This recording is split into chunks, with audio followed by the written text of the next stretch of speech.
성경 말씀은 신명기 8장 1절부터 3절입니다. 함께 봉독하겠습니다. 내가 오늘 명하는 모든 명령을 너희는 지켜 행하라. 그리하면 너희가 살고 번성하고 여호와께서 너희 조상들에게 맹세하신 땅에 들어가서 그것을 차지하리라. 네 하나님 여호와께서 이 40년 동안에 내게 광야의 길을 걷게 하신 것을 기억하라. 이는 너를 낮추시며 너를 시험하사 내 마음이 어떠한지 그 명령을 지키는지 지키지 않는지를 알려하라 하심이라.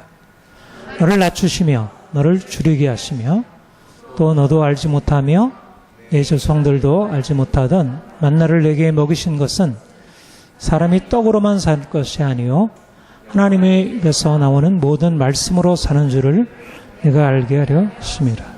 아멘. 제가 이번에 좀 아파 보니까 건강하게 사는 것이 얼마나 중요한지. 전에는 제가 몸이 약하곤 했어도 그렇게 크게 병들어서 병원 신세를 져야 할 일이 이제 없었고, 그래서 건강이 중요하지. 그런데 이 정도면 그냥 살아갈 수 있는 거지. 이렇게 생각을 했는데, 이번에 어떤 병원에 가서 입원하고 치료하는 과정을 겪으면서 이게 건강이 정말 중요하구나. 인생을 행복하게 살려면 기본적으로 잘 먹고 이렇게 잘 생활할 수 있는 그 기본적인 것이 필요하구나. 그런 것을 새삼 이렇게 느끼게 되었습니다. 또 저는 재정적으로 이렇게 정말 부자의 경험이 없지만, 그러나 이렇게 돈 때문에 쩔쩔매고 그렇게 힘겨운 삶은 살지 않았던 것 같아요. 그런데 얼마 전에 이제 개인적으로 재정적인 힘겨움을 겪게 되고, 또 교회도 그럴 때 조금 이게 돈이 인생에 중요하네. 인생을 살아갈 때 이거 없으면 진짜 힘드네.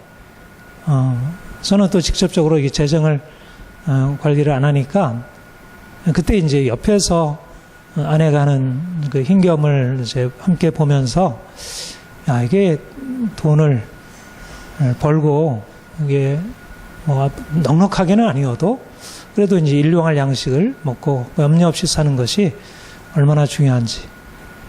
제가 너무 이렇게 하늘 위를 살았는데 인생의 힘겨운 시간들을 보내면서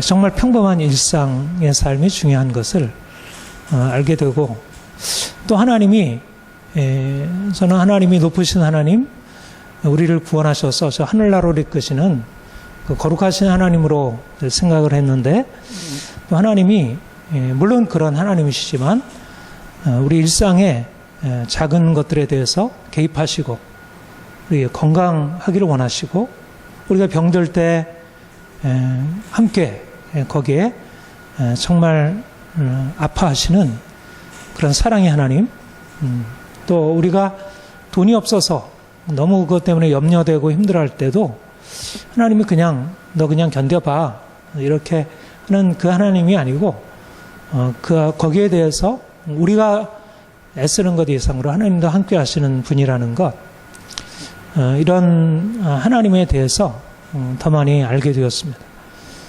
그래서 새삼스럽게 구약에서 말씀하는 이 땅에서 얻는 삶의 복들, 그리고 하나님 없이 살아가는 삶으로 인한 여러 가지 고통 중에서 어떻게 하나님이 긍휼히 여겨주시고 거기서 건져주시려고 하는지, 나는 여러분들이 사실 삶에서 매일 지금 씨름하고 있는 여러 가지 문제들, 마음의 염려들, 갈등들, 또 인간관계 문제들, 재정적인 어려움들, 또 건강의 문제들, 또 주변에 많은 사람들의 그런 문제들이 함께 살아가는 것, 그 모든 것에 대해서 하나님이 아시고 또 그런 부분에 대해서 나름대로 이제 섭리하시고 이끄심을 믿습니다.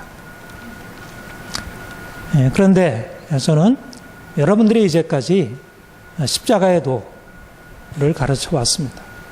우리가 예수를 믿고 따라가는 것은 이 땅에서 돈을 넉넉하게 벌어서 넉넉하게 사용하는, 우리가 건강과 행복을 누리는 그런 삶, 우리가 보통 지향하는 그런 삶의 그런 것들을 우리가 바라고 하나님을 믿기보다 오히려 그런 삶과는 너무나 이렇게 동떨어져 보이는 여러 가지 많은 고난들을 견디고 그걸 통해서 하나님이 원하시는 뜻을 따라 사는 삶, 예수님이 가신 그 십자가의 길을 가는 것,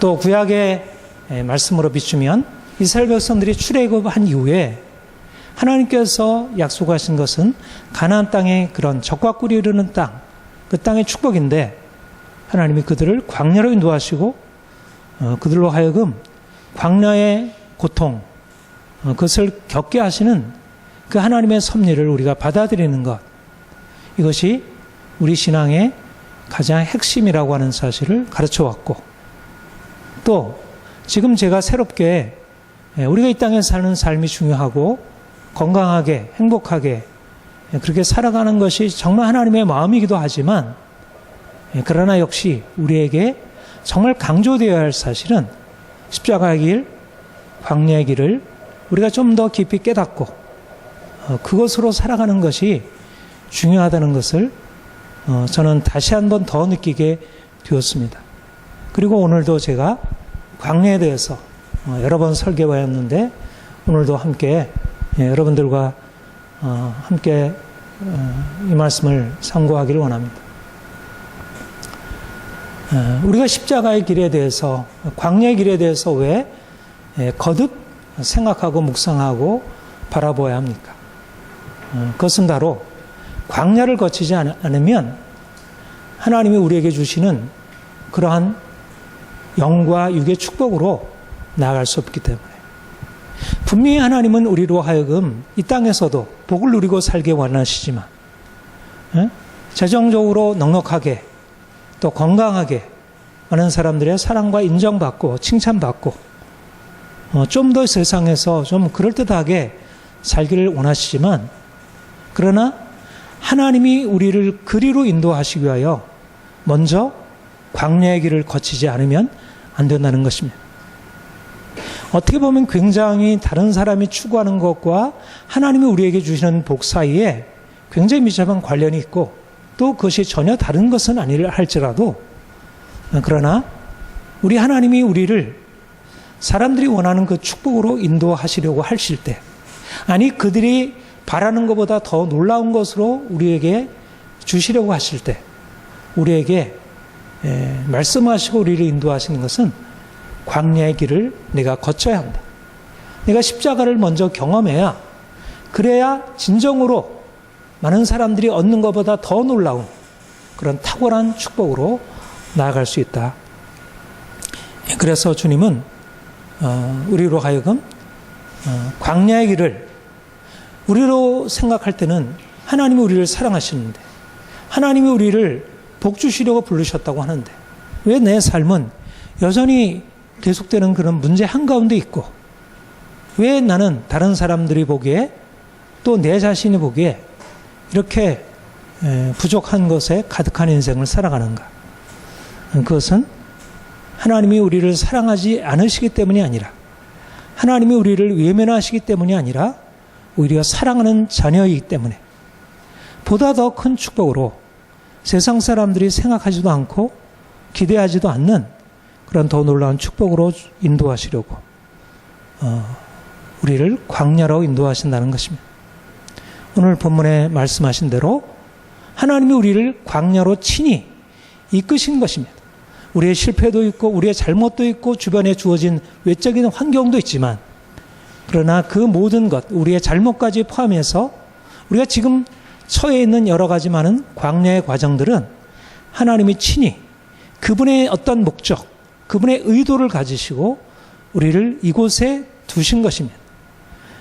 그래서 하나님이 광야를 통해서 그분의 목적을 먼저 이루심으로 우리로 하여금 이제는 그분이 궁극적으로 우리를 이끄시려고 하는 그 가나안 땅의 복으로 나아갈 수 있다는 것. 광야에서 하나님이 하시려고 하는 것이 무엇입니까? 그것은 우리의 관점의 근본적인 전환입니다. 우리가 이 세상을 살아가는 데 중요한 것은 사실 외적인 조건이 아니고 우리는 생각할 때 내가 부유하고 건강하고 많은 사람들이 나를 사랑해주고 모든 것이 형통한 상황이 우리를 행복한다고 우리를 축복으로 이끌어 가신다고 생각하지만 그러나 정말 중요한 것은 외적인 조건이 아니라 그 외적인 조건들을 바라보는 우리의 생각, 우리의 마음, 우리의 시각입니다. 우리가 가지고 있는 우리의 관점이 우리의 상황을 제대로 해석할 수 있는 것이 아니라고 하면 아무리 호화로운 궁궐에 살고 모든 부귀영화를 누린다 할지라도 그 인생은 결코 행복할 수 없고 또 시간이 점점 지나가면서 그 인생이 얼마나 초라한 것인지 드러나게 됩니다. 그러나 인생이 여러 가지 많은 시련과 고난 속에서 광야의 길을 거치면서 그 가운데 이제까지 잘못 가지고 있었던 우리의 관점이 깨지고 그것이 사라지고 우리가 새로운 관점으로 바뀌어지게 되면 그러면 광야와 같은 우리의 인생 안에 오히려 그야말로 꽃이 피고 놀라운 생명이 만발하는 그러한 하나님의 역사를 바라보게 되는 것입니다. 하나님은 우리를 이제까지 우리가 살아왔던 세상을 보는 관점, 나를 보는 관점 이것을 바꾸시려고 하십니다. 광야는 바로 전환의 길이 전환의 장소. 우리가 이전의 삶에 대해서 죽고 이제는 새로운 삶으로 살아가는 것. 하나님이 우리를 정말 근본적으로 새롭게 하시려고 그냥 환경만 바꾸어서 우리가 원하는 소원을 충족시켜주는 것이 아니라 이제는 하나님이 생각하시는 더 놀라운 축복으로 우리를 이끄시려고 거기에 합당한 우리의 생각을 만들어 가시려고 하시는 것입니다. 우리가 예수를 믿는 것은 새롭게 되는 것이라고 했습니다. 우리의 삶 전체가 새로워지는 것입니다. 이전에 사람이 죽고 이제는 새 사람으로 우리는 거듭난 사람들입니다. 그런데 어떻습니까? 우리가 새 사람이지만 우리의 삶은 여전히 새 사람으로서의 새로운 가치관과 시각을 가지고 살아가는 것이 아니고 여전히 옛 관점으로, 옛 생각으로 그 가운데에 매어 살아가고 있습니다. 우리가 새 사람이라는 신분은 갖고 있을지라도 실제적으로 우리가 살아가는 삶의 방식, 세상을 바라보는 우리의 생각과 관점은 여전히 이전의 것, 그리고 많은 세상 사람들이 가지고 있는 그런 것들입니다. 이스라엘 백성들이 애굽에서 나왔습니다. 그들에게 놀라운 구원이 임했습니다. 하나님의 능력이 그들을 새롭게 했고 그들은 너무나 기뻐 이제는 소망으로 출발했습니다. 야, 이제 하나님이 우리를 가나안 땅으로 이끄시겠구나. 분명히 그들은 새로워졌지만 그리고 그들에게는 새로운 땅이 약속되어 있지만 그러나 광야에 들어가서 그들이 정민하게 된 것은 그들이 바뀌지 않았다는 것입니다. 분명히 애굽에서 나왔지만 그들이 애굽에서 살아왔던 삶의 방식으로부터 조금 더 변하지 않았다는 것. 그들이 원망하고 불평하고 두려워하고 그리고 서로 싸우고 우상숭배하고 그들이 행했던 모든 것들은 사실상 애굽에서 습득한 모든 것들이었고 그래서 하나님 그 능력의 하나님이 그들을 인도하시고 있지만 그런 하나님을 믿기보다 오히려 이전에 애굽에서 그들이 붙들었던 그런 삶 그것을 다시 붙들게 되고 그래서 힘들 때 그들은 다시 애굽으로 돌아가려 했습니다. 말하자면 그들의 생각은 바뀌지 않은 것입니다. 몸은 애굽에서 나왔지만 그들의 생각은 여전히 세상 애굽에서 있었던 그것이었습니다. 마찬가지입니다. 우리가 예수를 믿는다고 해서 우리의 생각이 바뀐 것입니까? 우리가 교회에 출석하고 성경을 읽고 찬송하고 한다고 해서 우리가 삶을 살아갈 때 자녀를 대할 때 아내를 대할 때 남편을 대할 때 재정의 문제 앞에서 세상을 바라보는 데 있어서 우리가 정말 바뀐 것인가? 그렇지 않은 것입니다. 여전히 우리는 이기적이고, 우리는 여전히 조급하고, 우리는 여전히 사납고, 우리는 여전히 불평불만이 많고, 모든 것을 자기중심적으로 생각하고, 조금만 잘하면 스스로 자꾸 높아지려고 하고, 또 쉽게 낙심하고. 우리의 생각은 그렇게 바뀌지 않았습니다. 우리가 주님을 찬양합니다. 소리 높여 찬양하고 눈물을 흘리고 회개하지만, 그러나 다시 돌아가면 우리는 여전히 옛사람으로 살아가고 있는 것을 보게 됩니다. 주님께서 이제 광야로 인도하신 것은 우리가 그렇게 살던 우리의 옛사람이 이제 죽고, 이제는 예수 안에 새로운 사람으로 거듭나게 하기 위해서. 새로운 사람으로 거듭난다는 것은 우리가 이전에 생각하던 방식, 우리가 이전에 느끼던 방식, 우리가 이전에 의욕하고 우리가 의지하고 나아가던 그 방식을 이제는 뒤로 하고, 이제는 전혀 이제까지 우리가 살아보지 못했던 새로운 방식으로, 새로운 감정으로, 새로운 의지로, 새로운 결단으로 우리가 주님 앞에 서고, 단지 주님 앞에서만이 아니라 사람들 앞에, 그리고 내 자신 앞에, 내가 정말 원하는 것 무엇일까? 내가 원하는 것 돈이 아니라, 내가 원하는 것 그냥 행복이 아니라, 주님이 나에게 바라시는 그것들을 내가 원하고 바랄 수 있다면, 바로 그러한 관점이 우리 안에 형성된다면, 그것이야말로 하나님이 우리에게 약속하신 축복을 누릴 수 있는 결정적인 조건이라는 것입니다. 하나님이 우리에게 이러한 놀라운 뜻을 가지시고, 이제까지 여러 광야의 과정을 거치게 하셨고, 지금도 여전히 우리가 끝나지 않는 광야 한가운데 또 다른 코스로 들어가서, 그 전에 이 정도를 통과했는데 또 다른 코스가 기다리고 있고, 그냥 끝없는 훈련처럼 보여지는 과정들을 지나가게 됩니다. 그러면 새 사람, 옛사람에서 죽고 우리가 새 사람으로 거듭난다는 것이 무엇입니까? 본문에서 이렇게 말씀하고 있습니다. 너를 낮추시며 너를 줄이게 하시며, 또 너도 알지 못하며 네 조상도 알지 못하는 만나를 내게 먹이신 것은, 함께 읽겠습니다. 사람이 떡으로만 사는 것이 아니라 여호와의 입에서 나오는 모든 말씀으로 사는 것임을 내가 알게 하려 하심이라. 하나님이 왜 광야로 인도하셔서 이스라엘 백성들을 줄이게 하시고 우리 이스라엘 백성들을 낮추게 하시고, 그리고 그 과정 속에서 만나를 먹이셨는가? 두 가지가 대조되고 있습니다. 떡으로만 사는 인생, 떡으로 사는 인생이 아니라 여호와 입에서 나오는 말씀으로 사는 인생을 주님께서 주시려고, 이제 그들로 하여금 그들의 인생을 바꾸시려는데, 광야 안에서 그들을 향해서 하나님께서 이루시려고 하는 중요한 그분의 목적, 그분의 의도가 있다는 것입니다.